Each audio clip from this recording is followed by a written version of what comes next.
Handicapper Steve here, handicapping the racing from Belmont Park here on Sunday. It is October the 2nd, 2016. We'll look at the stakes races on today's program. Before I get on to that, remember to please follow me on Twitter at HorseRacingKid5 for more selections from racetracks around the world. And I mean it, around the world.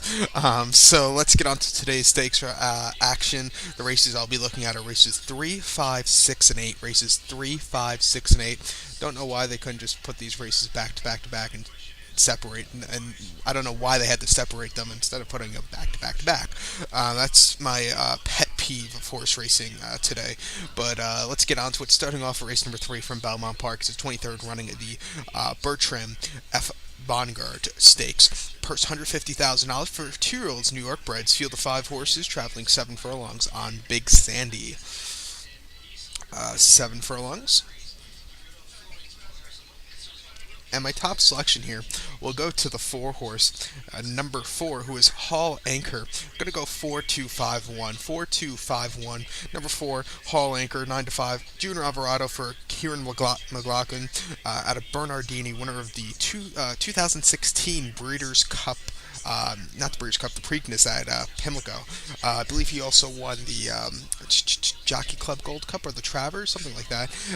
But this horse is 9-5. Kieran McLaughlin. Last time out, ran at Saratoga, 5.5 furlongs, September the 1st, and main special weight for $73,000. Horse won by 2.5 lengths. He set the pace almost all, or set the pace or was off the pace all throughout. He got the lead and then kept going. It was a very nice victory in a field of 8 horses, breaking from an 8-hole post position, which is not the best ideal thing to do at Saratoga, but it was a very nice win.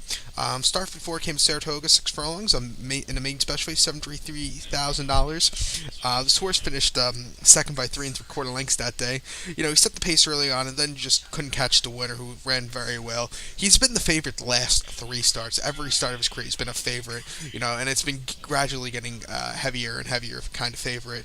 I think everybody's going to find their way to the outside horse, Marari, here. This horse is 9-5, but I really think everybody's going to go to the 5 horse Marari, because I think that horse just looks appealing also. But I'm going to take my chances with this one, Hall Anchor. I really like this horse's chances here today. So to recap my bets now, for race number 3 from Belmont Park. Gonna go with the 4 horse here. Gonna do superfecta here. Gonna go 4-2-5-1. 4-2-5-1 in the 3rd from Saratoga, from Belmont Park. See, I can't even speak anymore. That's what happens when you start speaking at 11:30 at night when you're tired as anything. So now let's get on to race number 5 from Belmont Park. The 5th race is the 37th running of the Miss Grillo Stakes. Grade 3, purse $200,000 for 2-year-olds. Field of 7 horses traveling a mile and a 16th on the inner turf course. Mile and a 16th. And something, this is preparation for the Breeders' Cup Juvenile Fillies Turf. Something I would do, and if you can't really do this because they don't run it at Santa Anita, but if they do it next year at Del Mar, I'll be happy as picking shit, really. That is, they could, the Breeders' Cup Juvenile Fillies Turf is run at a mile. They can't run it at a mile 16th at Santa Anita, because they just don't run that distance. I think their distance for each race should be at a mile 16th. Even when they run at Keelan, even when they run at Churchill, it's always run at a mile. All the prep races are a mile 16th. I don't know why they have to run that race at a mile. Either make it a mile 16th or a mile and the 8th. I think a mile's a little bit too short for them.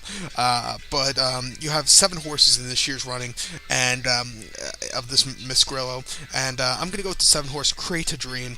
Going to go 7-2-5-1. 7-2-5-1. Number 7, Create a Dream. 2-1, Irad Ortiz Jr. for Chad Brown. First time Lasix. First start stateside. Last time out, previously trained by Wesley Ward.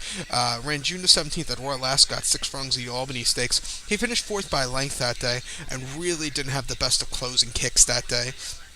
He just didn't really. He was closing up a tiny bit. I think this horse is going to be your good kind of route horse. I kind of get the distance of a 2-turn kind of horse with this one.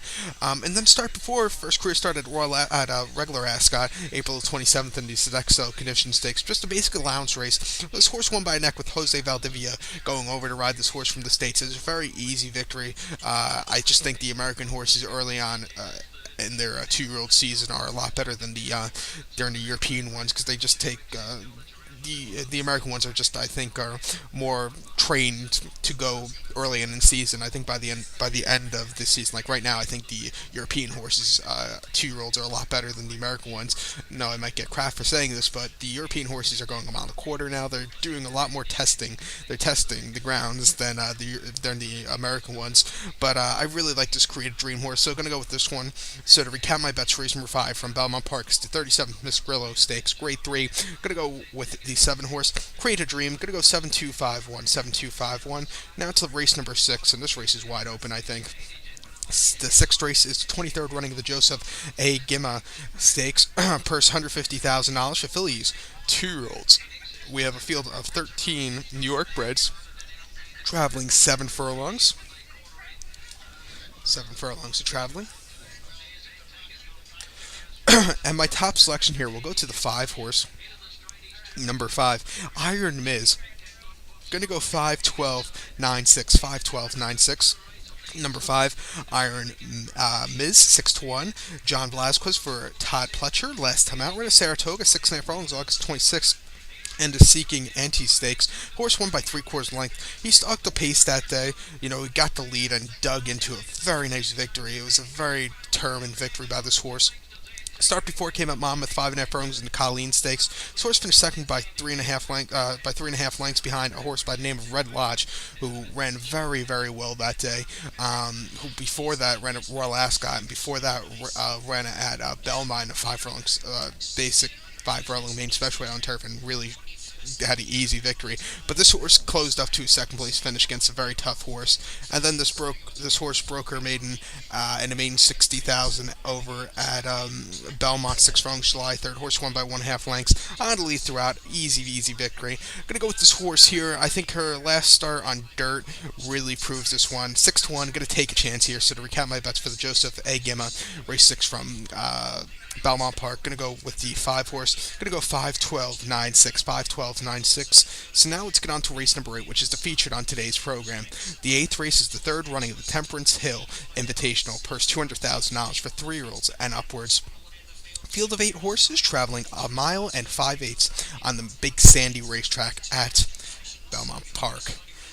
Distance you don't see a lot run at Belmont, a mile 5/8. And my top selection, we'll go to the 7 horse here.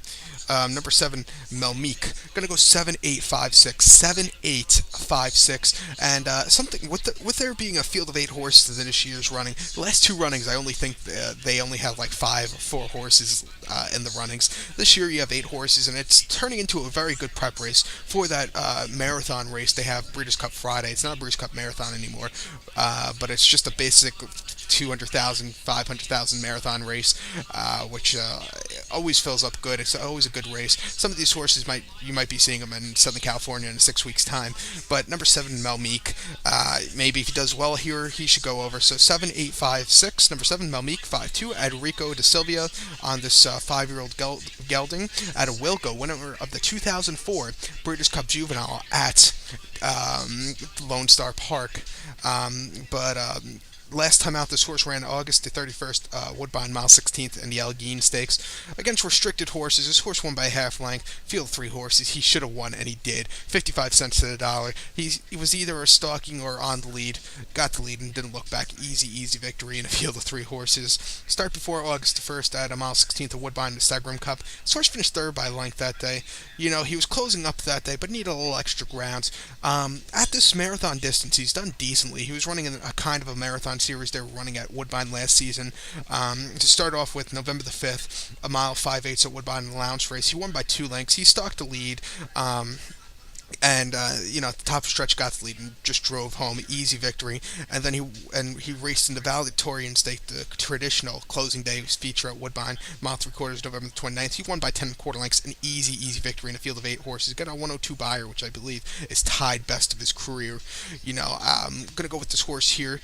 Big question is, can he go on dirt? He's never run on dirt. He's run all his starts on. 23 of his starts have come on synthetic. He has 1 lonely start on turf, and the turf's start, he finished out of the money. But he likes the marathoner kind of distance. He's a perfect Belmont kind of horse. He likes staying closer to the pace.